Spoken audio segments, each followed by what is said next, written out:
გამარჯობათ, მე ვარ პოდკასტის მომხმარებელი და მე დღეს თქვენ გასწავლით როგორ გავპინგოთ counter-ის ნებისმიერი სერვერი. ამისათვის ჩვენ დაგჭირდება სკრიპტი, რომელსაც მე ვიდეოს მოვაყოლებ. შევიდეთ ამ სკრიპტში, დავაკოპიროთ ეს სკრიპტი და ჩავსვათ Counter-Strike config kfg-ში, სუბოლოში. config kfg-ში, სუბოლოში ჩავიდეთ, სადაც წერია ეხეც user config kfg, აი აქ ჩავსვათ. დავიმახსოვრებთ. მე შევალთ counter-ში და ხმა უნდა იყოს. აი ეგეთი ხმა იქნება. მე შევიდეთ სერვერზე, ნებისმიერზე, თბილისი 2010 იყოს.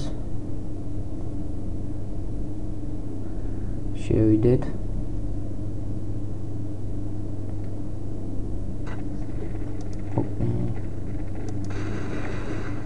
შევიდეთ ახლა.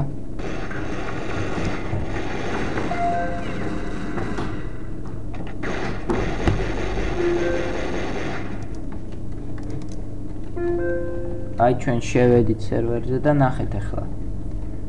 პინგი არის 30 მაქსიმუმი. და ახლა უნდა დავაჭიროთ F და გავპინგავთ სერვერს. აი დავაჭერ და აი ნახეთ ახლა ყველას პინგი აეწევა, დიდი პინგი ექნება. აი გაჭედა სერვერი ვებში. ვერ თამაშობენ სერვერზე. და აი წერენ რა პინგია. აი მეც ვერ თამაშობ. პინგი და თუ გათიშვა გინდა კიდევ ერთხელ F-ს დავაჭერთ და გავთიშავთ. ახლა გავიდეთ counter-იდან. გავთიშო ახლა. ნუ всё, ამ სკრიპტს მე ვიდეოს მოვაყოლებ და ამით ეგ ვიდეო გაკვეთილი დამთავრებულია. თუ რამე ვერ გაიგეთ, დაწერეთ კომენტარის